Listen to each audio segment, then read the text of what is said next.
Everyone, welcome to a very special edition of Before the Hedges, presented by Kroger. My name is Brandon Adams. To my left here, I have Dog Nation's recruiting insider, Jeff Sintel. I say very special for obvious reasons. I believe this is the first time we've taken Before the Hedges, presented by Kroger, on the road. We're live here at the beautiful new Kroger on Ponce, right here next to Ponce City Market, in town today for our program and hanging out here. Unbelievable patio. We've talked before about the Crowbar. They've got a really big Crowbar here. Folks enjoying some beer and some wine as they do some shopping. Lots of food options. This is a supermarket shopping experience unlike really anything I think you and I probably grew up with. It's very, very nice. We wouldn't expect anything different from the Kroger and obviously the brand new one here on Ponce. In town in Atlanta next to Ponce City Market, you'd expect nothing less from that either. Really fun to have this show out and about for the first time, and where else to do it but right here at a beautiful Kroger location. Yeah, Brandon, maybe this is the, I guess, suburban dad in me now. But it makes me want to go in there and hang out and look around and shop. I think the phrases that are going through my mind right now are fancy, hipster, and five-star. If you can pick one of those, I think any three of those would apply to the new Kroger on Ponce de Leon. I definitely feel a lot cooler being here. I'll certainly say that. That's kind of a good feeling here. So you definitely kind of feel that way, and obviously we'll do a lot of the same things at on this program that we do for each and every one of our editions of Before the Hedges presented by Kroger. That means Jeff will try to stump me later on with some trivia questions, our weekly six-pack. We'll obviously roll through all the top targets here today as well. We'll see what kind of movement we have with that group thus far and give Jeff a chance to sound off on that. Also, being on the road gives us a little bit more leniency, a little bit more freedom. That means we'll take a lot more comments on today's show, try to make some room for you on both Facebook and YouTube. And you never know, we may say hello to the Twitter folks as well. It's always a little bit more difficult to take comments on Twitter because they have a tendency to disappear.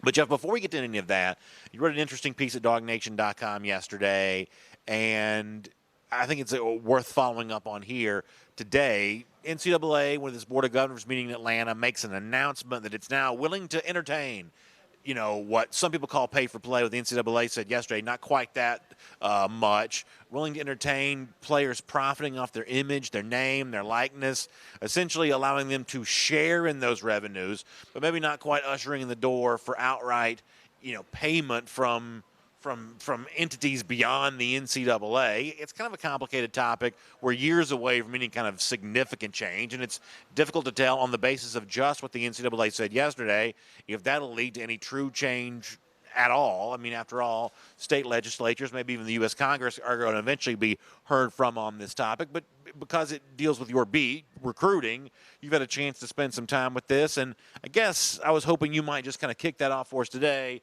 what you found, what you think, and maybe more importantly, where you think all of this goes from here. Yeah. So first of all, I think one of our duties, besides coming up with Eddie the Blind Squirrels and Gators Don't Talk No Jive and discussing the cocktail party this weekend, is I feel one of my roles here within our team is to inform and kind of educate. And one of the things we wanted to do with our show today is we want to discuss really what I see are 5 things that everybody just isn't understanding correctly about the NCAA ruling here.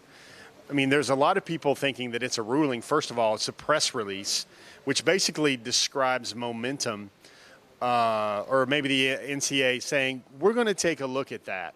And that's really the first thing that we need to bring up here, is that it's really just the start of a conversation where the NCAA goes, yeah, we need to do something about that. I kind of equate it to when Brandon and I are on the road and we're going on one of our Dog Nation invasions, and sometimes when the dining option is not Waffle House or bust, we start rolling through things, and Brandon or anybody will be like, "Yeah, that sounds pretty good. We'll think about that."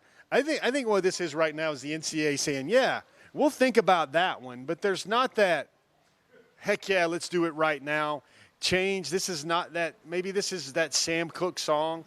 Change is going to come, but I don't think it's happening anytime, especially for the next football season.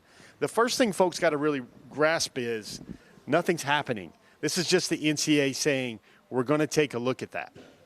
Yeah, exactly right. And obviously maybe they feel some political pressure to do that.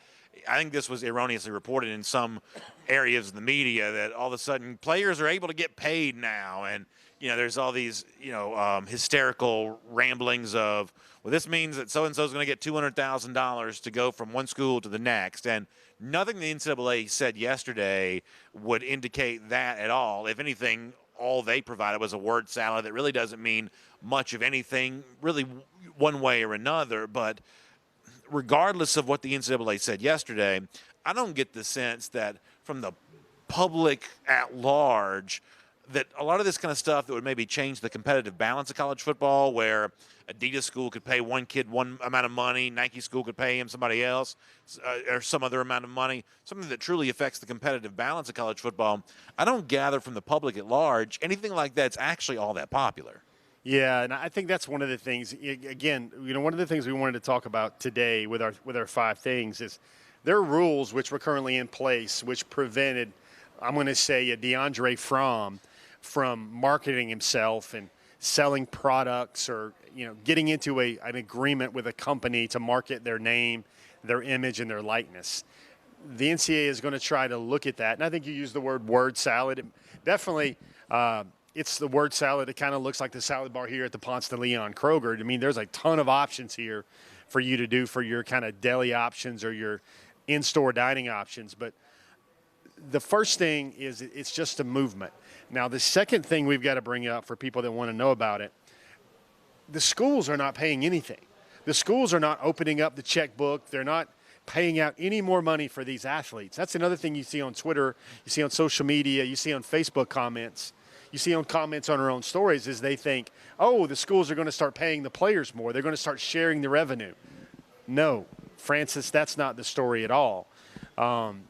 What it is it now potentially will start up the ability for these young people, the truly marketable ones, to go out into the business world, into a market economy, into a free economy, and just find out what their worth is. It's not, another misnomer I think people have, and this is maybe a subcategory of this, is a lot of times these kids these days are having a lot more pocket money than they ever had before, especially 10, 20 years ago.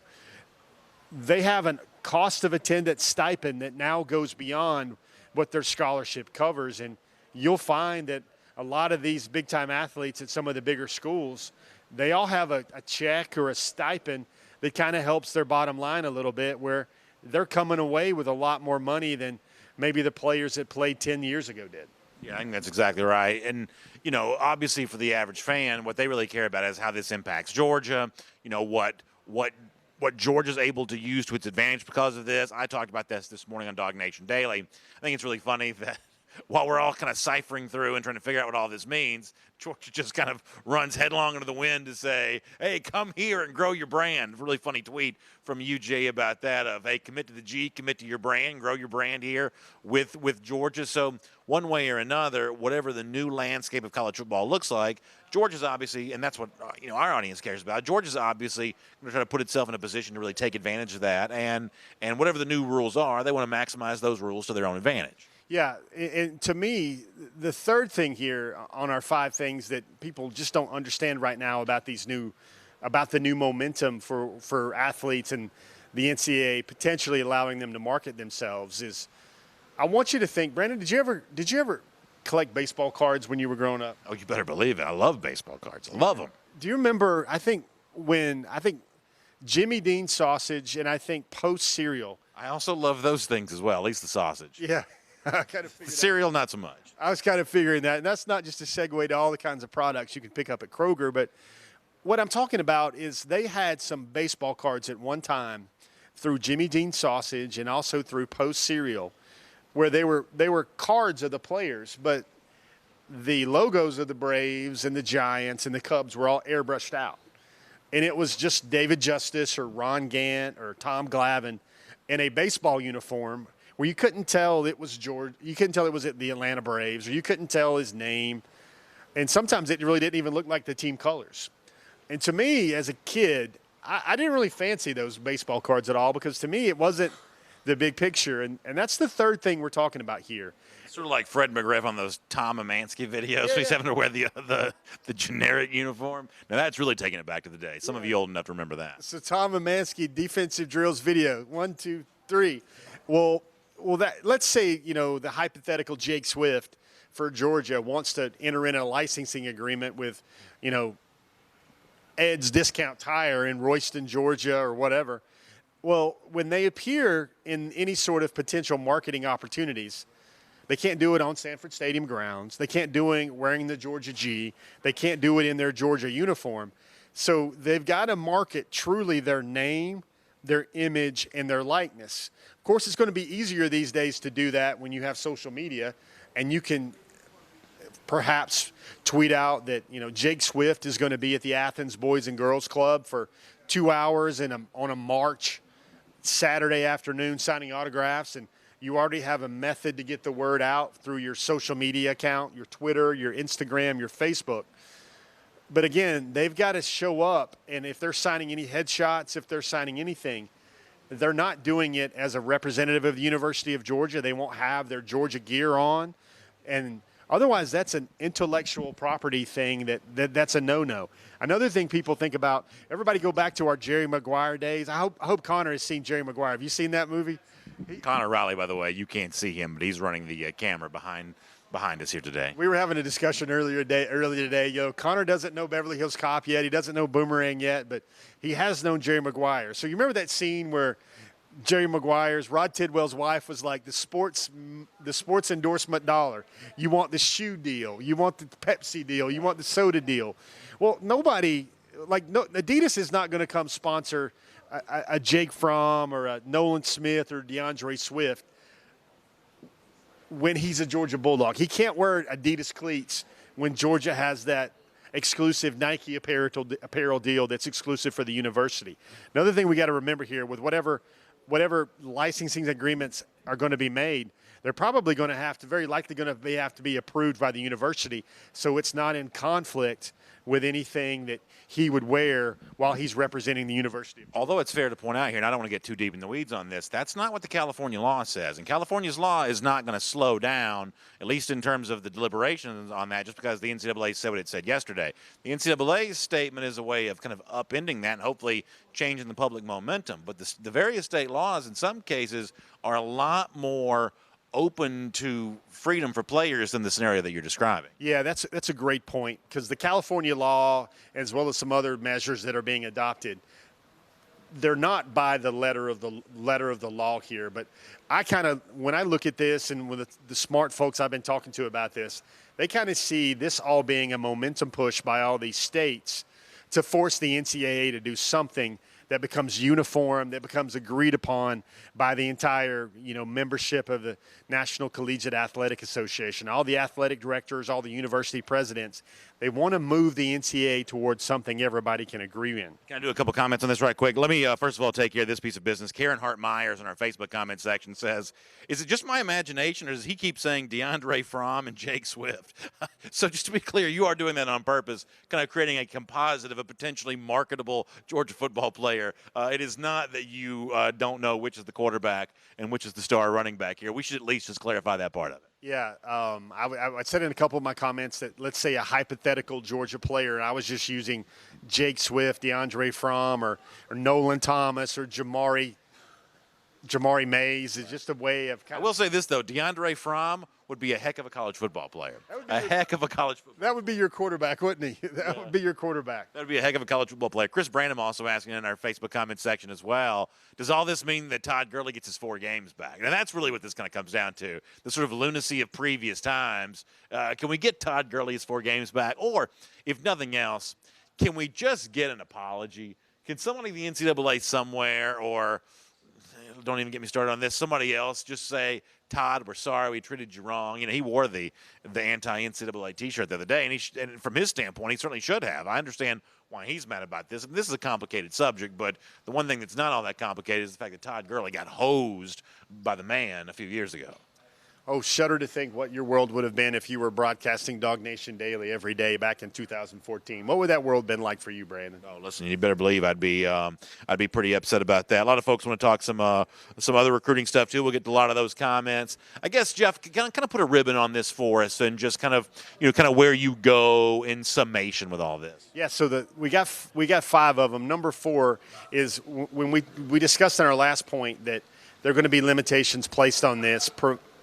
What we think will happen, nobody knows what's going to happen because there's a lot of NCAA legislation that's going to happen, but you've got to think about the Georgia program, and you got to think which athletes right now, when you strip them out of their connection to the University of Georgia, are truly marketable right now on the football team. And, there's a handful of guys. I think there's a Rodrigo Blankenship. There's I'd definitely buy myself some rec specs. You talking about if you had this kind of marketing deal available right now, you think I wouldn't love to dress up as Rodrigo Blankenship for Halloween? We're here today at Kroger on Pines. We're going to have the Moonlight Madness a little bit later on. A lot of Halloween costumes. My kids are rolling through a little bit later on. You think I wouldn't love to be dressed up in an officially sanctioned, licensed Rodrigo Blankenship rec specs type deal here? Maybe some Jake Fromm branded camo. You think I wouldn't like that? I absolutely would get involved with that. Yeah, you got to think, for all the young athletes out there that need their rec specs, I'm sure a lot of people across the state of Georgia would go to their Academy Sports or their local Dick's Sporting Goods or whatever and buy some. Let's just call them big box retailers. Big box retailers. Excuse me. I'm sorry. I got to be true to your advertising. We're not giving away anything for free right here. Go to their big box advertisers. There's really very few guys that would command that type of marketing appeal in the Georgia program. You would think Rodrigo Blankenship. I'll use their full correct names now. Jake Fromm, DeAndre Swift, maybe Andrew Thomas, maybe Matthew Bowling on the track team. You know what I would buy? You ever seen a Kobe Dean in the dog walk? He's got those velvet jackets on, or at least what looked to be velvet to me. If he marketed those, a little bit of maybe a Kobe Dean signature on the inside, that's something I might be willing to buy into. I would shudder to think you would probably buy a something to involve with buttons and snaps that are endorsed by the Georgia long snapper for some of your apparel needs. But that's the thing. Matthew Bowling maybe, Anthony Edwards maybe. That's about it. How much will they draw? Will it be 15,000? Will it be 20,000? Folks, there have been millionaires in college football before. Kyler Murray, Quincy Carter, a lot of those guys made their money in baseball, and somehow the sport survived. Those kids are going to have to pay income taxes on a lot of those deals. And the one thing I want people to think about, and think about this very clearly, is think about the Atlanta market. How many Nick Chubb ads do you see? How many Sony Michel ads do you see? How many DeAndre Baker ads do you see? How many Roquan Smith ads do you see? Not a lot. And those are guys that went to the mountaintop in terms of maximizing their fan appeal with the University of Georgia. That's something to consider. These are people that are not restricted by the NCAA whatsoever for their marketing appeal right now, and you don't see a lot of ads out there. Final point, and this will be our fifth point, and then we'll move on to the bread and butter of our recruiting show, is a lot of folks think, yeah, the NCAA video game is going to come back. That's great. But a lot of the reporting that's out there about how much these schools made from the NCAA video games wasn't a lot. Like some of the numbers that have came back is 50,000. That's what the school got for their participation in some of the most popular NCAA football video games. Gosh, I love that video game. Hopefully my man Connor behind the camera liked the NCAA football game as well. I said this on Dog Nation Daily today. I'm actually old enough to have played, maybe you did this as well, what I think of as the original EA Sports college football game, which was the Bill Walsh game, Bill Walsh college football in 1993 for the Sega Genesis. I used to be the 92 Georgia team on that. Zaire at quarterback, Hurst at tailback, Hastings at wide receiver, the pride of Alcoa, Tennessee, Shannon Mitchell at tight end. That was actually a really fun team to play with on that game. I could have taken down anybody using the 92 Georgia Bulldogs. Did you ever turn the ball over 5 times against Tennessee? Why would you do that? Why would you bring up a bad memory? Obviously, that Georgia team lost to former Congressman Heath Shuler in Athens in September. Future congressman, though. At the time, he'd have been a future congressman. That's right. The last thing is everybody wants to know about T-shirt sales and jersey sales and apparel sales. That's another number that we've kind of looked to some Fords.com data on about what exactly the school gets from that. And oddly, even those Nike apparel, those fully licensed, authentic jerseys, which sell for like $100 in the bookstore, the universities are not making a whole lot of money on those. And now you see a lot of those third-party knockoffs that some people can get from Japan or whatever, where it sort of looks like the Georgia jersey, but not exactly like the Georgia jersey, especially with some of the stitching. Those are actually not really lucrative money makers for these universities either. All right, so it's Before the Hedges presented by Kroger. That's Jeff Sintel. My name's Brandon Adams. We're live here at the brand new Kroger on Ponce at 725 Ponce de Leon Avenue in Atlanta, right next to Ponce City Market. We're actually on a pad. I mean, imagine how nice this is. Crowbars just on the other side of the glass from where we are right now. We're actually outside on a covered patio, so a little bit of rain behind us. The belt line's behind us. You can actually, if you live in the area here, you can just come up on the belt line, walking, bike, whatever. Hop right up here. You can get your groceries. You can get yourself a drink while you shop. There's food options in here as well. An amazing, convenient kind of in-town opportunity for grocery shopping. A welcome addition to this neighborhood for sure. This beautiful new Kroger facility here on Ponce de Leon Avenue, and glad to have you a part of all this with us here today on Dog Nation Daily. And of course, huge thanks to Kroger for doing this. And don't forget, Kroger last-minute shopping's for Halloween. Great chance for you to do that as well. Whether you be downloading the Kroger app or make sure you have the Kroger Plus card, you can get in here, save a bunch of money, get your candy ready to go, maybe some last-minute decorations at the Kroger nearest you. A lot of opportunities to do that here this Halloween as we head towards Kroger. And, of course, the Moonlight Madness event from 4 to 7 p.m. at various Krogers throughout the city of Atlanta here today there as well. With all that said, as we are on remote, we still keep the same staples that you've come to expect. That means time for our top targets. A little bit different here. I'm going to let Jeff drive the bus here for a little bit. Jeff, as you run through these top target names, and I guess I got a chance to spout off. We'll take a bunch of comments on these as well. Obviously, name number one has been pretty much the same for a while. I'm guessing no change with that here on our Before the Hedges presented by Kroger today. Okay, guys, look at this. Let's mark this moment down in Dog Nation history. Brandon has relinquished the microphone. It takes a special event like the one at Kroger for today at the one on Ponce de Leon for Brandon to relinquish that mic. We're starting off with number one, and it's the same number that will ring a lot of bells. That's Keeley Ringo out of Saguaro High School in Arizona. He's still number one. He's still a guy that everybody's wanting to see. What's the latest? What's going to happen there with Keeley Ringo? Is he going to take an official visit to Texas? How much is that Oregon official visit resonating? Is he going to come to see Georgia for another unofficial visit before he takes that official visit in December? Got to remember Ringo's timeline. It still looks and sounds like he's going to make his decision known at the All-American Bowl out in Texas. Let me ask you a question. Let me ask you a question about this.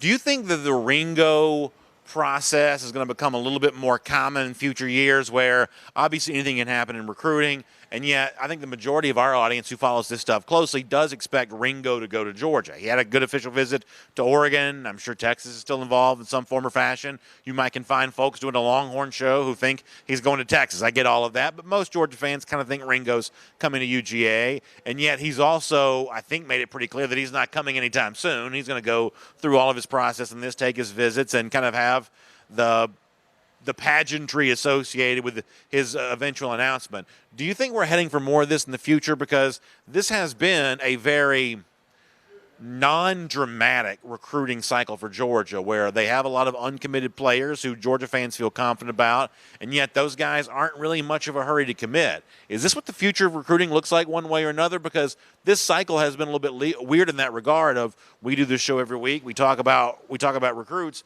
but in the case of guys like Ringo, we have said essentially the same thing about him for months.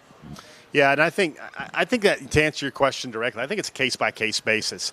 You're going to find the young people that want to go and have their moment and experience that hat pickup on national TV in front of the All-American audience on NBC or on ESPN. That's what they've always wanted to do. That's what's motivated them to get to the pinnacle of their high school careers. You're going to have others that decide that this process is just not worth the drain, and it's not worth the time and the mental fatigue it takes to be recruited for so long by all these schools.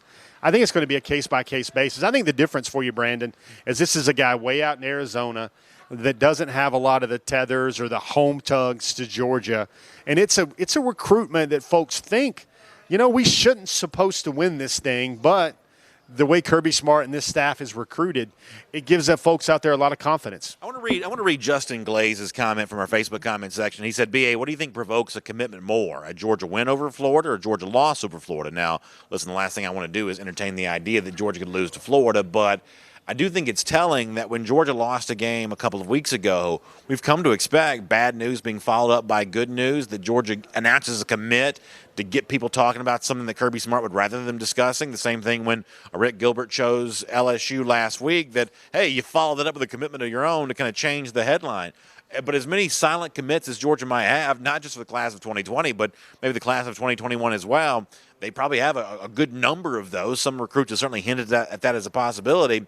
They don't quite have one in the chamber to say, okay, go ahead and turn that silent into a public because we need some good news here during this news cycle. It is a little bit different there in that regard. I think Georgia fans justifiably can fill out a lot of names in this class of the uncommitted ranks. Ringo would be one of those.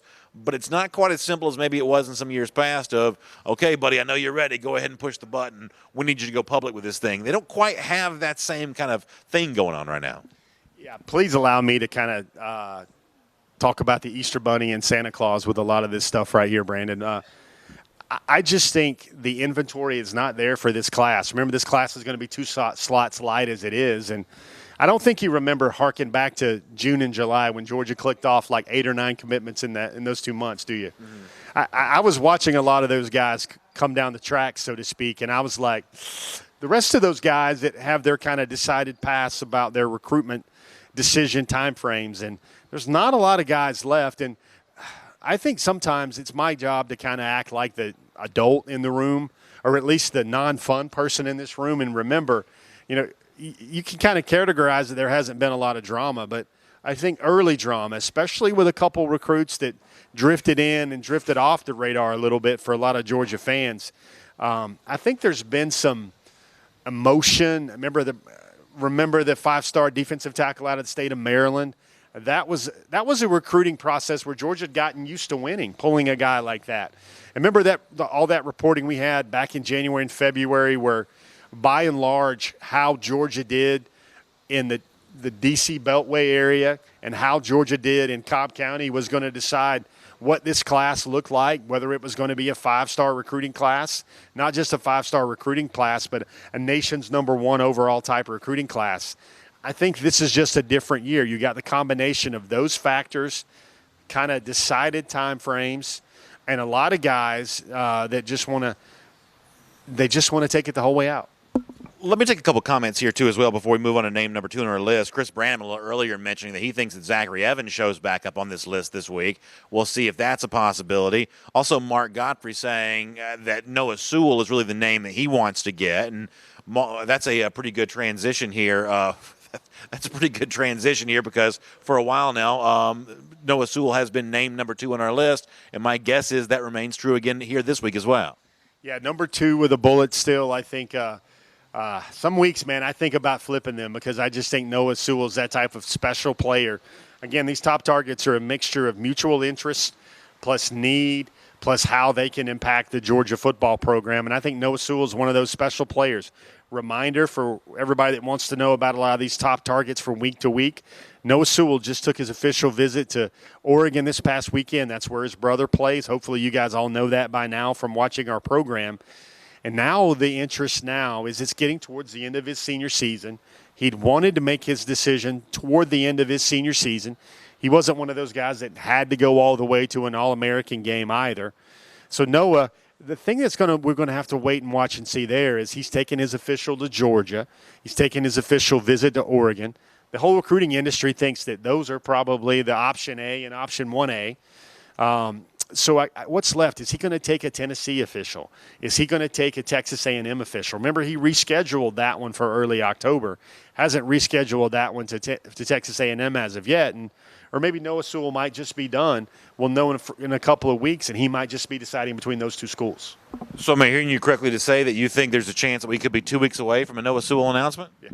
I think we might be a couple of weeks away from learning whether or not he's going to take any more official visits. Reminder, he's going to make his decision, what he said, towards the end of his senior season. His senior season might be over in 2 to 3 weeks. Will on YouTube saying that he wants Jordan Birch. He says that's a need, and I'm not even lying. Birch, is he number 3 on our list for top targets this week? Let's get some speed to this one, Brandon. Number 3 on your top targets. That's Jordan Birch out of Hammond School in South Carolina. Recently named his top 5, included Georgia in there. No surprise to see Georgia, South Carolina, and Clemson in there. Perhaps the big surprise, and we got another official visit update, is Jordan Birch took an impromptu official visit to LSU for the Auburn game. On the heels of that visit, he drops the top 5 and includes LSU, the prettiest girl on the block in terms of recruiting. He included those Foxes at LSU in there as well. So I asked this on Dog Nation Daily on Tuesday. I'll follow it up here on Before the Hedges presented by Kroger today. We obviously know a lot about Clemson in this race. South Carolina is obviously the hometown team, given the fact that he hails from Columbia, and we know that Georgia's a part of this because he's visited the Dogs a pretty good bit. But the additional top 5 teams, as you said, LSU, the place he just took an official, Alabama, the other school that's a part of this that seemingly shows up in so many of these kinds of top 5s. Those other teams, Alabama, LSU, is that real? Is that just an opportunity to go see the world a little bit? How serious do you take anyone beyond the 2 South Carolina schools and Georgia in the race for Birch? Well, I think it would be – I'm expecting Jordan Birch to also show up at Alabama on the 9th to watch LSU Alabama, along with every other recruit that has a couple of stars next to their name. You think he's turned off by the lack of defense that he sees in some of these programs right now? I think Jordan Birch is probably just looking for his own certain fit. I mean, a defensive-minded team, you would think that Georgia still is one of those qualifiers for that. Clemson, if he's looking for a defensive-minded team, let's not forget, folks, if he goes to Clemson, he would be the 4th 5-star signee on the Clemson defensive line. He would also be the 5th top 100 defensive lineman to join that program as well. And they just put so many dudes in the NFL. That would be a complete restocking of defensive line talent for the Clemson Tigers. I think there's some situations where the kids are going to take 5 official visits. Reminder, we always have one of our maxims here on all our programs and platforms. Follow the visits. I think he's taken 1 visit to Clemson so far this year. I think he's taken 5 to Georgia, Brandon. Can you name all 5 of those, all those 5 of his officials right now? All the 5 official visits or 5 trips to Georgia? All the 5 unofficial visits he's taken to Georgia. Well, I know he was here for the Kentucky game. I couldn't do all 5. He was there for the South Carolina game. South Carolina, excuse me. He was there for the slip and slide cookout. He was there for G-Day. He was there for the scavenger hunt, and he was also there for a junior day earlier this year. Pretty telling there. That's pretty good stuff. So 3 defensive names at the top of our top targets here on Before the Hedges presented by Kroger. How about name number 4? Are we going to the other side of the ball yet? No, we're going to the other side of the ball. It's an area where Georgia's still going to have to get a lot of playmakers and a lot of just bodies for the 2020 class. Going out to Vegas, Brandon, rolling the dice and checking out on Darnell Washington. Darnell Washington, the 5-star tight end, becomes all the more important for Georgia now, considering what happened with Eric Gilbert last week, choosing LSU, surprising a lot of the country in doing so. Darnell Washington, a 5-star tight end. Remember, Darnell gave that quote a while back where he said that, I think this was one that he gave to 24/7 Sports. I want to be sure to recognize that. Darnell gave the quote. Never heard of him. I'm just kidding. Excuse me, a big box media company. A big box media company. I'm totally kidding. We're all for credit around here. He said that the odds of one of the 3 big tight ends, Theo Johnson, Darnell Washington, and Eric Gilbert, choosing Georgia were quite high. So obviously take Gilbert out of the mix. Look at what's happening there with Georgia, potentially with Theo Johnson and all this Big Ten interest, and you have Darnell Washington to think about there. He drops a little bit to the number 4 slot. And people we're flip-flopping Birch and Washington this week. Is that correct? That's correct. Brandon, I just flip-flopped the both because, one, you saw some momentum with Georgia continuing to stay in his top 5. The second thing is there was a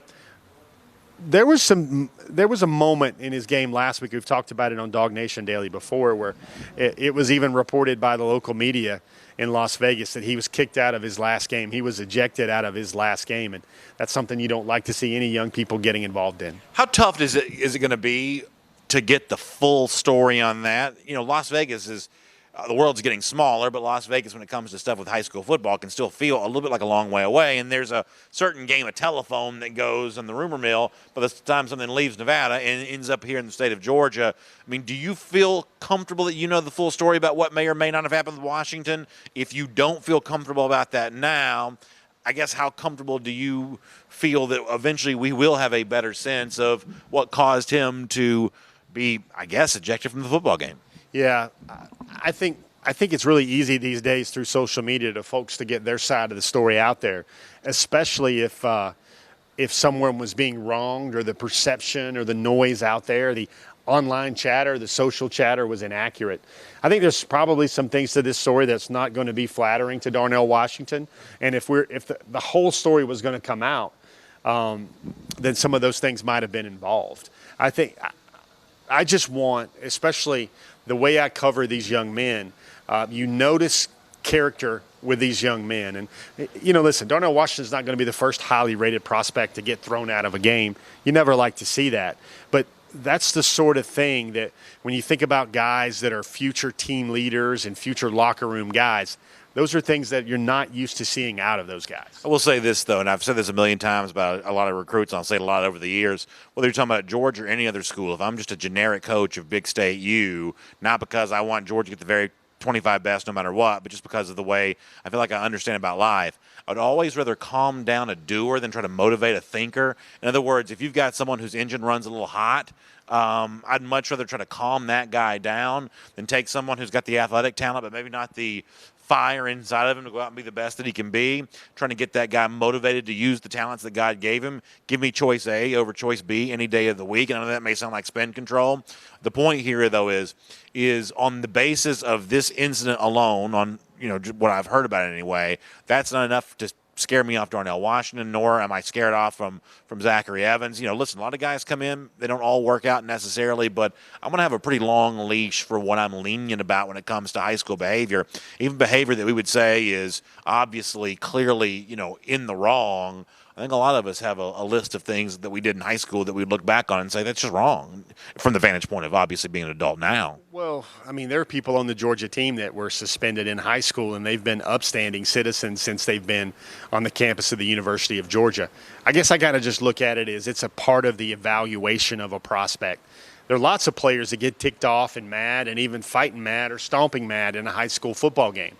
But it's the same way you'd look at a running back that fumbles in key moments or someone that, gets a personal foul penalty in a game. That's a part of the evaluation that says that's a moment where that young man lost some composure. And that's just the normal way of looking at things. Before the Hedges presented by Kroger, we're live here at the Kroger on Ponce. Come on by and see us. We're going to be here. I'm actually going to be here for a pretty good bit, enjoying a lot of the Moonlight Madness festivities. And Kroger's all around the city of Atlanta. A chance for you to kind of get involved with this there as well. From 4 to 7 tonight. This is something that's been going on at Kroger now for a while. Yeah, especially with it raining, the way that it's kind of raining right now. A lot of you may be worried about raining on kind of getting your trick-or-treating rained out tomorrow in your neighborhood. Come to a Kroger. If you can't get to here to see us at the Kroger at Ponce, the Kroger there in your neighborhood going to be participating in this there as well. So go get some trick-or-treating in, get some last-minute Halloween stuff if you need to do that, and really give your kids a great experience. There's going to be cakewalks and like the whole thing. It's a really fun experience all around the city of Atlanta at various Krogers. So if you want to get a dry version of some Halloween fun, Kroger's offering that for you here today from 4 to 7. It's a Kroger tradition. I think you're going to really have a good time with that. All right, we are now up to name number 5 on our list, top targets for the class of 2020. So, Jeff, what is the next name here today? Number 5. Interesting, though, folks. You got a little glimpse of Brandon the Weatherman right there. Looking back, you see him on a green screen. And you also mentioned the term cakewalk without including the Georgia-Florida cocktail party game involved in that. There you go. That's exactly right. So number 5 is Zaki Walker. He's out of Schley County in Ellaville, Georgia. Number 5 on the list, big defensive lineman. I think he's growing into a 3-4-5 technique. For the Georgia Bulldogs or any school that he ends up choosing. I think he's just changed his recruiting outlook because of the way he's changed his body going into his senior year. He hasn't taken his official visit to Georgia. He did take his official visit to Florida earlier this year for the Auburn game. That's one of those recruits that are kind of in the crosshairs a little bit with both programs are vying after one another. He's not tethered to any sort of All-American game for his decision timeline. He's also one of those potential Bulldog targets in the class of 2020 that could enroll early in the class of 2020. Zaki Walker. Be very interesting to see what he does with his Georgia official visit, whether he wants to take that this month, next month, November. We should obviously just talk about the month of November with that, or whether he wants to wait. do that in the month of December when a lot of those top targets also come in. This is kind of a stream of consciousness question, but I believe I saw that Jay Hardy, our old buddy, as a part of this program, is coming up on a commitment announcement. For the most part, Georgia has settled in on the defensive lineman that we discuss here as a part of our top targets. Not that Hardy's not a top-flight player, but we haven't really mentioned him on this show for a while. It seems like Georgia's chosen to prioritize Birch and Walker right now, and that's really still the defensive lineman that Georgia is still left chasing. Is that a fair assessment right now? Yeah, we haven't seen chill out Jay Hardy on our list for quite some time. Hasn't taken an official visit to Georgia yet. He was hoping to do so. Georgia was in one of his final schools. Remember, Jay was the recruit that he started out with a top 16, and then he saw that wasn't enough and had to back that thing up and go to a top 18. Yeah. So my memory is he went. He went top 12 to top 16, and I believe he then altered his top 16. So he's put out more, releases than Joe Lunardi in bracketology along the way here. But listen, I think all that's in good fun, and I'm glad to know that he's getting close to making his decision. State of Tennessee prospect. A lot of people think about the Volunteers there in that recruitment. Also taking a few trips to Georgia Tech. Georgia Tech seems to like him as well, and he's a very athletic guy. He shoots a lot of three-pointers, plays high school basketball. It just seems like Georgia is looking at other targets right now for its defensive line. And moving on to number 6 on our top targets, that's going to be another familiar name. We're going to call him the Iceman. We're going to call him the Canadian Dream Team or whatever. But the potential fire and ice paling. That's Theo Johnson out of Windsor, Ontario. Is this still real? Does this still have some it feels like the momentum is kind of waning on this one a little bit, but 6 on the list is still relatively high. I mean, how real does this remain with George and Theo? I think Georgia would love to welcome him to the class of 2020. That's not quite what I asked. I think we could say this, that last blanket stadium, my friend, you said about that. I think things are not moving as quickly as anybody wants or anybody that's watching would like to see with a lot of these guys. Still, there's the thought of Alabama here. Will he take an official visit to Alabama?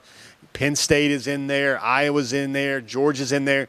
Doesn't seem like Michigan is in there, though, because he's had an official visit plan to Ann Arbor that he just hadn't taken that was supposed to be part of his rapid-fire, hurry-up look at the world of college football.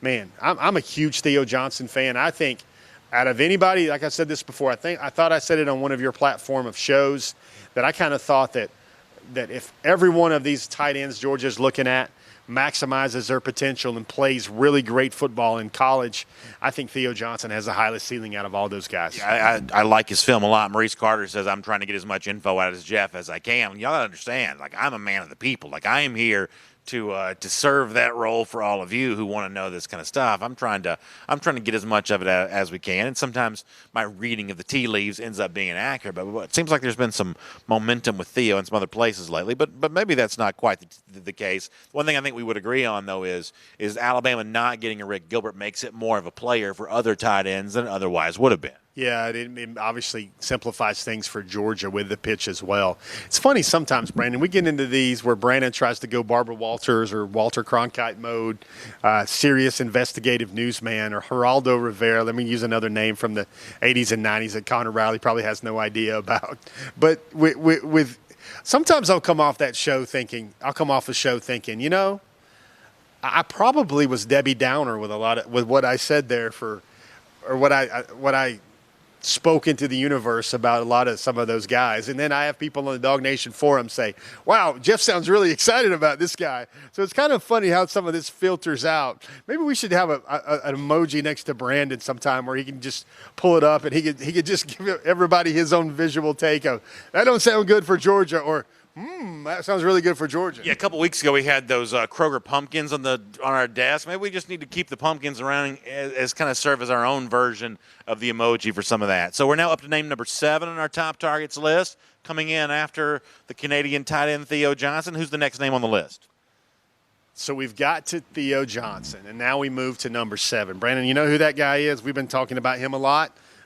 It might be somebody from the Show Me State, sir. Oh, you're talking about Dante Manning here. Dante Manning, again, getting one of those coveted official visit lanes. He's going to come check out Georgia in December. We've reported on him a lot over the last 6 weeks. Dante Manning has been recruited by Georgia since his sophomore year. Love that film. He's actually rated by the Pure big box media company that No, you can give them credit for that. I was just kidding earlier. 24/7 Sports has him as actually the number 29 overall prospect and number 2 corner in their overall rating. He's long. He runs a 10.67 in the 100. He has great off-the-field character intangibles, plays special teams, is a long jumper, track guy. He literally checks every box of what Kirby Smart's looking for in a DB. I don't want to get too deep in the weeds on this because it doesn't necessarily matter. The composite is what always matters to me. But we really are in a scenario where the two major, rating services have pretty wildly different opinions of Manning. Isn't that true? Yeah, some of them, he goes all the way to number 7 on the composite. And, there's 3 really. It used to be Scout, a quick 20-second timeout. Everybody hears us mention the 24/7 Sports composite ratings. And we just feel that's the most uniform way to rate these guys and to chalk these guys up when we evaluate them and we trot out their ratings. Used to be Scout.com, ESPN.com, Rivals.com, 247sports.com. Scout's no longer an entity. ESPN is kind of hanging on there by a little bit. So you have the 24/7 Sports rating, you have the ESPN rating, and then you have the Rivals rating. And it's kind of a gumbo in terms of algorithm where if this guy's this in this poll and this guy's this is rated there, it all comes together and it spits out an average rating across the 3 major services. Dante Manning, folks, he's actually having a lot of on the DL conversations with a lot of Georgia players right now on the team, trying to get the real about what it's like to be a Georgia Bulldog. There you go. Next name on the list, top targets. We're up to number 8 now on the list here today. Go ahead and give us that one. Brandon, who do you hope it is? You got a guy you hope it is? Oh, at this point in time, I don't even know. Well, I'm going to tell you. Let me tell you if you're going to check this off. How about someone from the state of Florida, from the offensive side of the ball, that can stretch the field with Mecole Hardman-type legs and wheels in the vertical passing game? Yeah, I love the idea of Arian Smith. Is it the next name on this list here? Yeah. Pretty fun recruiting battle potentially unfolding between him, and I know Clemson's given an offer, and I guess there's some thought that Alabama could be involved here too, but Smith certainly looks like the kind of player that Georgia could use. Let me see. I think he named off his top 5 recently in a Rivals.com report.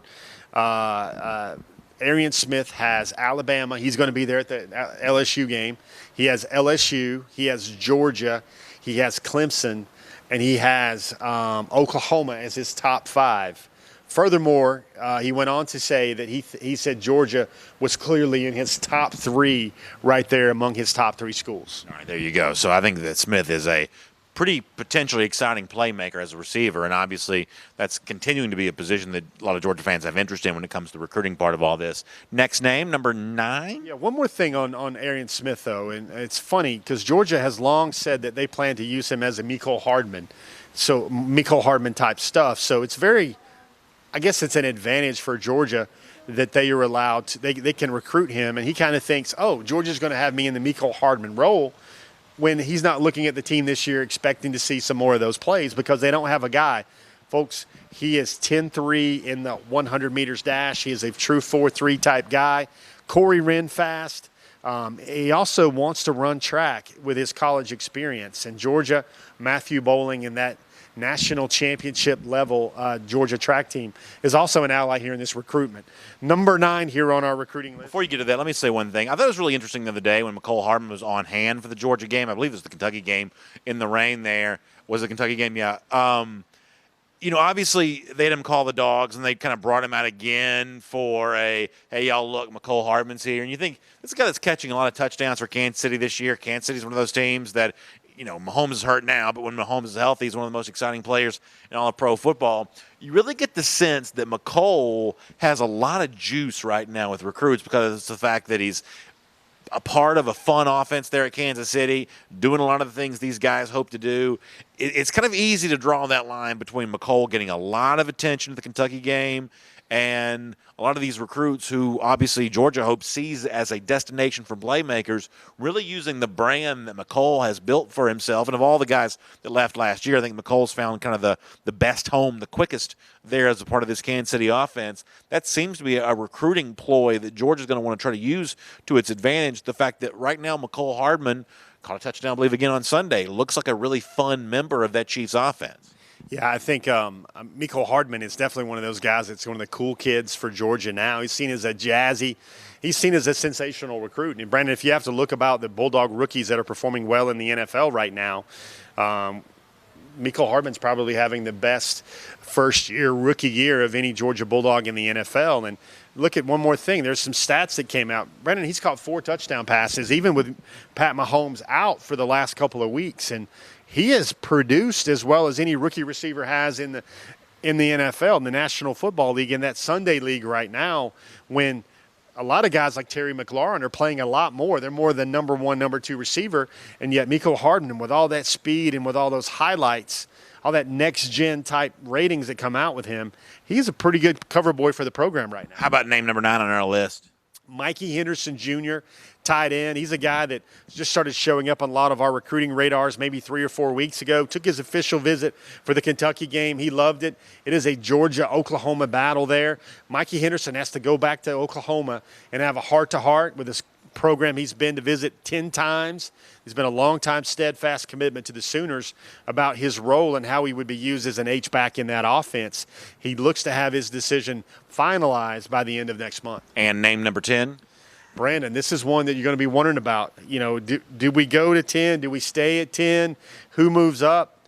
Brandon, this is the potential. Well, that's right. We had a Rick Gilbert on here for like one final swan song, almost like the farewell dinner of sorts with the Gilbert last week. So the honorary Rick Gilbert spot in the countdown, who's it belong to? Brandon, what would I tell you if I popped in a 4-star quarterback from the West Coast into number 10 on the top targets list? Seen some Twitter activity from James Coley on this as of late, so do tell. Rancho Cucamonga. Can everybody say that out loud? Rancho Cucamonga. Actually a pretty good level of high school football in the state of California. We're talking about C.J. Stroud, 4-star passer. A lot of the industry thinks that Ohio State's going to win that recruiting race, but didn't stop James Coley from visiting him and going out to visit him last weekend in California on the bye week. Yeah, there's no worse curse, I believe, than being number 10 on our top targets list. If you go back, and Connor's usually pretty good about, our buddy Connor Riley, about chronicling a lot of this stuff. I'd love to see all the names of people who've been number 10 on this list.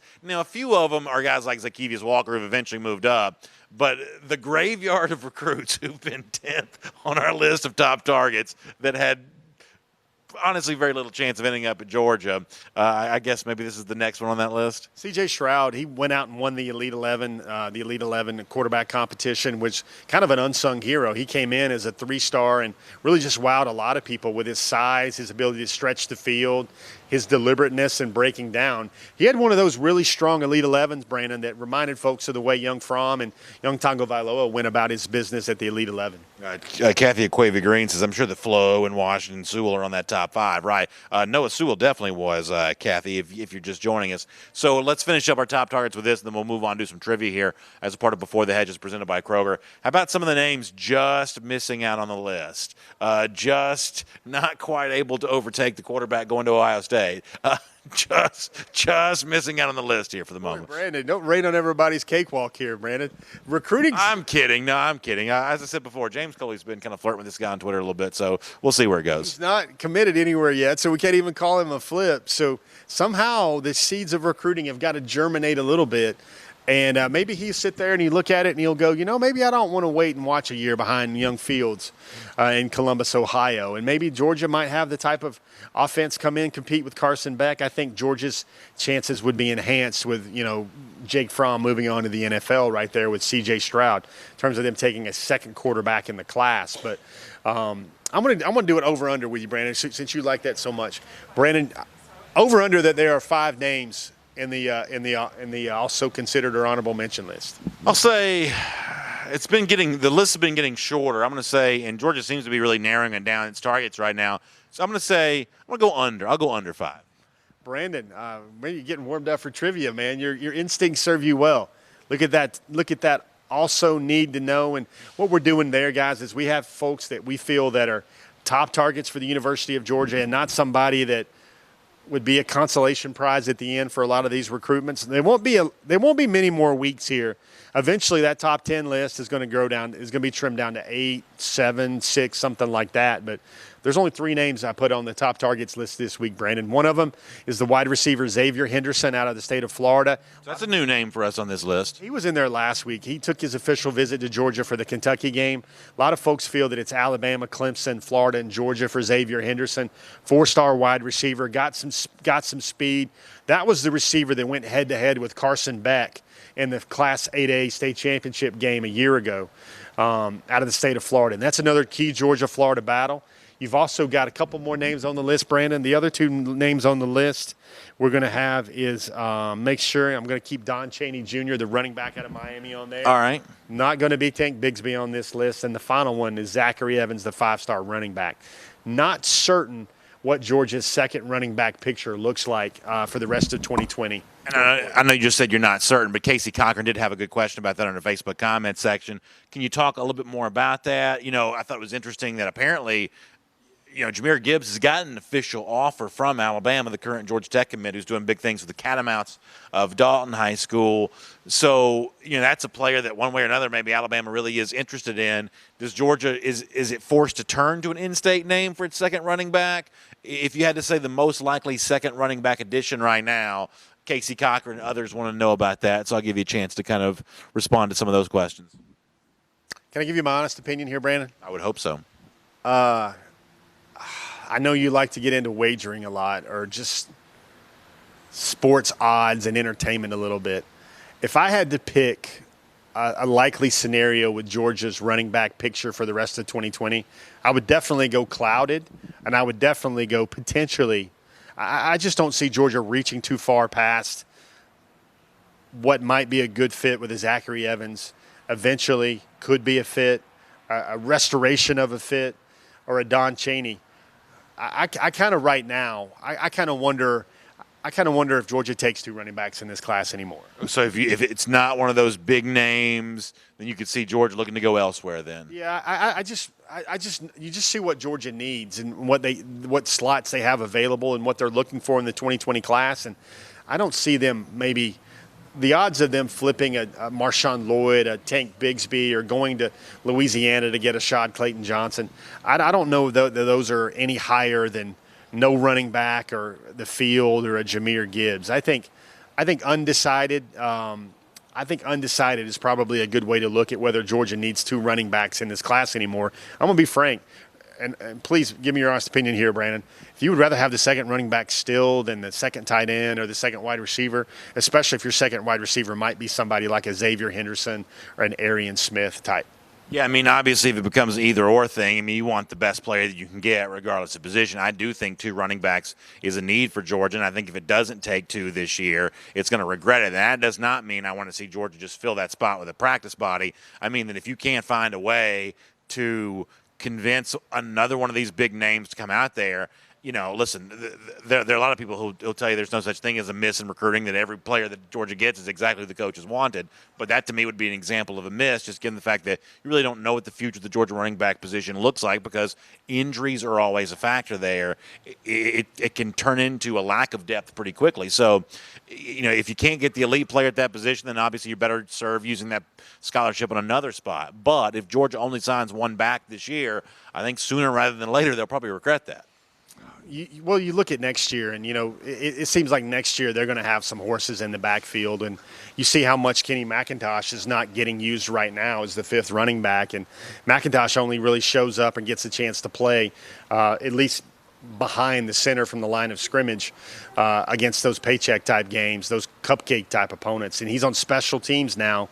Last few weeks he's playing some special teams, which is a good sign for his future at Georgia, but I think it's a different calculus, Brandon. If you sit there and you say, okay, if you can get 2 defensive line types that you want that are on that board, you can get 2 tight end types that you want that are on that board, you can get another wide receiver that you want that's out on that board, how far down all those perceived running backs do you want to go, Brandon? And you mentioned practice squad body, but I don't know if a Clayton Johnson or a Gibbs or, I don't know if a Lloyd, I don't know how many of those guys now qualify for Georgia.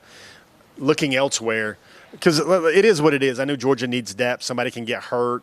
Somebody can have a practice issue or whatever, and all of a sudden you're down to 3 scholarship running backs with a program that really likes to run the football. But I just look Georgia right now offensively. They have a lot of more urgent needs than to get the fifth running back on campus. Oh, we got trivia coming up, our weekly six-pack. And I'll also remind you about our friends at Kroger. They got pets covered here coming up. But listen to this great savings. When you spend $45, you're going to save $15 on mix-and-match pet products, including food and treats for both dogs and cats. So much the same way Kroger takes care of you, Kroger takes care of your pet there as well. In fact, here on the patio where we're located at the Kroger on Pine, it's kind of right off the belt line. A lot of folks are walking their dogs as they are coming over to do some grocery shopping. You have the dog bowl set up over here taking care. So a lot of hospitality for our four-legged friends as well, in addition to the people who come in here to the Kroger on Ponce there. So with that in mind, I will now truly give the microphone over to Jeff. Running a little bit late here, so we'll see if we can pick up the pace a little bit and do some trivia questions as part of our weekly six-pack. So with that in mind, Jeff, the floor and the mic is yours. All right, Brandon. Yeah, it is a cool environment here. I like how people are walking behind us and they're looking on their leisurely strolls and everything I like else. how you keep talking to them. I just come on by. Come on through by.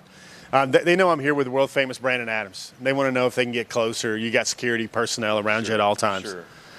Brandon, we're going to start with one of your favorite people in the world. Let's do it. Obviously, this is Georgia-Florida week. We had part one of our Georgia-Florida trivia last week. I think what did Brandon finish? 3 for 6? 6 for 6, I believe. Yeah. 6 for 6, maybe. Revisionist. Number one, Brandon, about one of your favorite people in the world, one of your favorite coaches in the world. That would be one Dan Mullen. All right. True or false, Brandon? Dan Mullen has signed 2 5-star prospects in his time as a head coach. Well, he's signed at least one because Jeffrey Simmons would be one of those.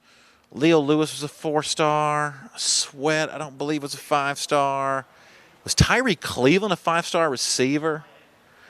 I think the answer has got to be true because Simmons was definitely a 5-star. And I want to say there's a chance that Cleveland was a 5-star. So I'm going to say the answer to this, although was Cleveland the previous coaching staff? Cleveland was. Yeah. I'm gonna say the answer is true, but Simmons is the only one I can think of by name right now. Let's let the audience percolate with that one a little bit. So first of all, Brandon, let me tell you that your instincts about this fact to be true, that he hasn't signed a 5-star at Florida yet. That's true, yeah. So you have to go back to his Mississippi State days. And you did remember one Mississippi State defensive lineman by the name of Jeffrey Simmons that he signed. There was another. Okay. You remember the name Chris Jones, a phenomenal football player out of the state of Mississippi that signed with Dan Mullen. He was the second 5-star that Dan Mullen has signed as a head coach. So very interesting. We're looking right away. He signed 2 5-stars. Dak Prescott wasn't a 5-star, and yet both of those guys were on the defensive side of the ball. Yeah, it's pretty interesting. Even though that he's known for his offensive acumen. Number 2, Brandon, kind of in that lane a little bit. Dan Mullen has never signed a top 100 prospect on offense in his time as a head coach. So Or false? Notice I'm giving you some true or falses right now and not a big display board where you can look at and sort through all your questions. So let's think here for a minute. Top 100 player on offense. Could be wrong, but none are coming to mind. So I'm going to say the answer to that question is true. That's never happened. Is that what your heart wants it to believe? You got some negative stigma going in there? Listen, I got plenty of negativity. We are getting ready to hate on some Gators on Saturday, so I got plenty of negativity right now. But I do believe, objective as I can be, that none are coming to mind. So therefore, I'm going to say the answer is true. This has never happened. Can you give a shout out to Facebook and see if anybody else is answering in there as well? Jace Willis, by the way, says it has to be false on Facebook. He says that no one can hear what I'm saying. He says the answer is false. James Crump, though, says it's true. Alan Verbanchik kind of weighing in on this there as well. So I think at this point in time, I think people are saying that he has not signed a top 100 recruit on offense. If they said that, Brandon, they would be correct. So if you're 2 for 2 right now, something to think about. Dan Mullen has never signed a top 100 prospect on offense. Not just a top 50, not just a top 75, but a top 100 prospect. He's never been able to attract that elite offensive talent wherever he's been. Philip Jordan Wells says, what about Emory Jones? Emory Jones is not top 100, though, right? Was not a top 100 prospect. Good job, Kathy Aquavia Green. She said true. Number 3. Now, Brandon, this is one of your famous not trues. Which one of these things is not true about the Georgia-Florida rivalry? A, this marks only the 4th time ever that Georgia and Florida have met on November the 2nd. Been playing that game for a lot of years. B, the team that has the most rushing yards has won the last 13 meetings in the series. Heard that 1 or 2 times this week. C, Florida has the longest win streak in this rivalry at 7 games in a row. I'm going to say that's not true. Or D, Georgia has more wins, all-time wins, SEC wins, bowl wins, and All-Americans than the mighty Florida Gators. That definitely feels true. The November thing as far as when the game's played, I have no idea about that. Seems a little late for the game, a typical year. I'm going to say Florida does not have the longest winning streak, and it's not 7 games. It's Georgia and hopefully far longer than that. What does Facebook say, sir? Over here on YouTube, how about our friends on YouTube here for a moment? Devin Glenn saying wow right now. A lot of folks kind of weighing in on some of this kind of stuff. Let me pop over and see the Facebook here for a moment, see if everybody's got the right answer here on this. Also, lots of wows. Jay Squilla's throwing you a wow as well. Robbie McCullough gives you a true. I don't think true is a choice there on that one. Lee Kennedy gives you an A. Jay Squillis also gives you a B. Thomas Gwynn, good to hear from him, checking in with a B. So I forget whatever the letters were, but I'm going to say Florida does not have the longest winning streak at 7 games. Florida has a 7-game win streak in the series. Georgia has a 7-game win streak in the series. Those 2 teams are tied for the longest win streak in the series. So is that the correct answer then? The correct answer is the one you guessed, Brandon. Yeah, there you go. The one statement that is not true. The one statement that is not true is that Florida has the longest win streak in the series. Georgia. We don't have time. We don't have time to nitpick over this kind of stuff. Listen, They share the win streak in the series. They both have 7 wins. If I got this wrong, I'd be arguing to the tooth right now. But since I got it right, I'm going to allow it. I'm going to let it go. I'm going to allow it. All right, next question. What are we up to? One thing to think about, though, with the Georgia-Florida rivalry, they have only met 4 times on November the 2nd, and guess what those odds are? Which team has won the majority of those games? I'm assuming Georgia has. I hope so. Otherwise, why are we bringing it up? 2-2 split. Deadlock. What are we even doing? What are we even doing right now? How about the next trivia question? Fair and balanced show here. Number 3, another one of those not trues. Semantics will go out the window on this one as well. Brandon, which one of these things is not true about the Georgia-Florida rivalry? A, Florida needs a win this week to keep Georgia from winning the decade. B, the Gators have won 12 of the 19 meetings this century. C, Georgia has signed more top 20 prospects from Florida than the Gators have since Dan Mullen has been the head coach. Or D, Florida has signed 5 players from the top 30 in the state of Georgia since Mullen was hired. That's obviously a lot to keep up with. Let me start with the winning the decade thing. Georgia won in 11. Georgia won in 12. Georgia won the last 2. So unfortunately, as much as it pains me to say this, Georgia needs the one Saturday just to split the decade, right? Florida won in 10. Florida won in 14, 15, 16. Georgia needs this one on Saturday to split the decade, I think. Georgia had a 3-game winning streak in this decade. 11, 12. They also won in 13. That's right. Also won in 13 there as well. I don't know. Correct answer. I know Brandon doesn't have the field to survey right here. The correct answer, that one of those that is false, is Georgia has not signed more top prospects from the state of Florida than Dan Mullen has from his own house, in his own state, since he was hired. Georgia has signed 5 of those top 30 prospects in the state of Florida. Top 20 prospects in the state of Florida, actually. Dan Mullen and the Gators have actually signed 6. All right, there you go. How about our next question? Number 5, this is one you may or may not have actually read on DogNation.com this week. I read everything in Dog Nation, so of course I would have. Blue chip ratio. What is the ratio of 4- and 5-stars signed since 2016 between these 2 teams? A, Georgia 73 to 55. B, Georgia 73-38. C, Georgia 73-46. Or D, Georgia 73-62. I thought Georgia was 78. Give me the Florida choices again. Let me just make it simple. 38, 55, 46, or 62. Because we could never put these in chronological order. That would be making it too simple. You need to come up with a new line while you're trying to figure out your answer. Throwing that one out. So it's not 50-something, but it's also better than 20-something. What's the 40-something number? Brandon, it's 38, 46, 55, and 62. I'll take the 40-something number. The 40-something. Brandon, you're actually right. The answer is 73-46. Is Brandon currently perfect? I also get the blue chip question right every single week. I hope you all notice that. He waved the white flag on the one of them. He's like, I don't know. Did you even register an answer for that? I couldn't even remember all four answer choices. Some of that was a little complicated. I knew to myself I had to give Brandon true falses with a lot of this stuff. No, that's not necessarily the case. For those of you that don't realize that what we see on our screen when we're live on location is on delay. So sometimes it doesn't quite work as a monitor. So by the time you're seeing it on the screen, we've already moved on to something else. So that makes for a little bit of a weird space-time continuum, which makes the trivia a little bit difficult. But with that in mind, we'll do question number 6. Number 6, folks, and maybe we can resurrect a get off my lawn six-pack trivia question. Brandon contrarian with this one.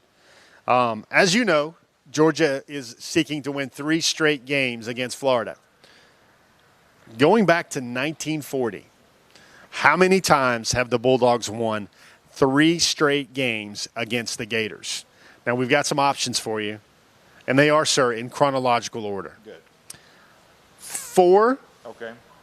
7, 9, or 12. So we're talking about in 80 years, how many times has Georgia put together a 3-game win streak against those mighty Gators? So I don't know the answer to this, but I'm going to lean more higher than lower, but not 12. So I have 7 or 9 as a choice.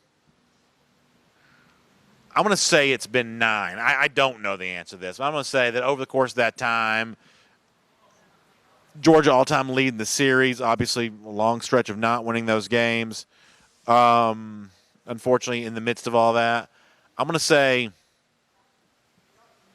actually, I'm going to be forced to be a little bit pessimistic. I'm going to say now 7. Just given the fact that, unfortunately, Florida did go a long time of winning here, I'm going to say it's 7 instead of 9. You forgetting those Dooley years at all? You want to review some of those Dooley years, which were quite like the Spurrier years? No, I know it. But I'm going to say 7 instead of 9. Brandon, for you to say 7 and for you to say this here at this beautiful world-class Kroger Ponce de Leon facility, I think you got to dance. You got to stand up and dance the jig, because that might be your only 5 for 5 performance on the Kroger six-pack trivia. It might be the last time you'll ever see it. Brandon, I think he abstained from one of our questions, but from the rest of them, he was 5 for 5. That's actually a pretty good feeling. So I hope those of you playing along at home had as much fun. We are running a little bit late here, but that doesn't mean we don't have a little bit of time for our hurry up today. We'll take some questions and comments here. We'll put a little bit of time on the clock and get ready to roll through this. Of course, it's always great to have you here as a part of Before the Hedges presented by Kroger. By the way, don't forget, also never too soon to start thinking about holiday shopping. In addition to the Halloween stuff here tonight and around the Atlanta area, also getting ready for that. And there's some Frozen 2 stuff. You know, my daughter cannot be more excited about Frozen 2, which is going to be in theaters November 22nd. I don't know that date. I've been told that 1,000 times. Yeah, I've been told that date 1,000 times. Well, Frozen 2 stuff has arrived at a Kroger near you, so make sure you check that out to get ready for the holiday season here as well. So Facebook, YouTube, we'll roll through a couple comments here. We'll do a little old school recruiting talk before we get out of here. Janet Walker, by the way, correcting me. I always say chronological order. She says that's a sequence of time. Numerical order is what I'm looking for. Janet, very, very well said. We appreciate that. Janet, love that. GB2 is, by the way, checking Jeff's math. He says it's only been 5 since 1940. I'll let you and Jeff take that up with each other. Over here, Green Soldier says, we better be a top 2 class this year. That's all I know. So let's revisit this, Green. It's a pretty good idea. Kendall Milton once told you that Georgia was definitely going to be a top 2 class, and they're not going to be number 2. Any reason for – I won't ask you about the number 1 overall class, but as far as still being a top 2 class, any reason for you to think that's not still in play for Georgia? What can I parcel out here? Like a Halloween night activity and with the trick or treat with Kroger. I'm going to say this. If it's not the number one class this year, what I do think will happen with this year's class is I think this will be the most exciting class, explosive, unique class Georgia has ever signed under Kirby Smart.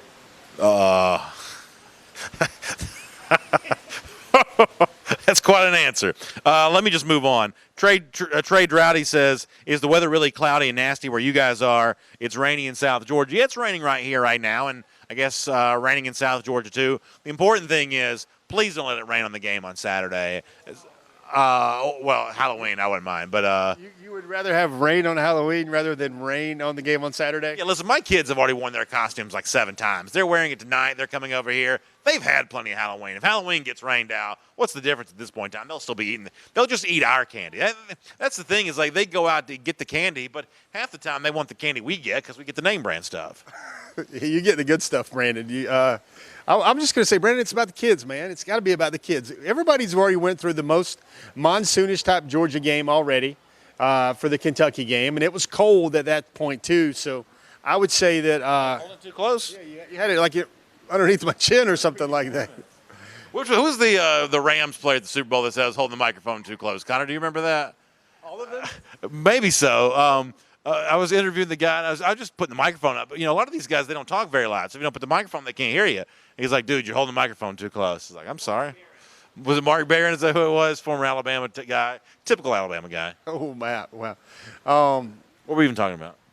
You were talking about raining and whether you want your kids to be deprived of a great Halloween experience and All Hallows Eve just so you can stay dry in Jacksonville on Saturday. So let me get a few more Facebook comments here. We'll get ready to kind of roll through all of this kind of stuff. James Crump says, if we only take one tight end, which position will be most likely to fill with that? That's actually a great question, James. So if only ends up being one tight end, it's also only one running back now. So all of a sudden this class not quite as thin as we thought it was, or I should say the scholarships not quite as scarce as we once thought they were. So Jeff, if it's only one tight end, which position benefits?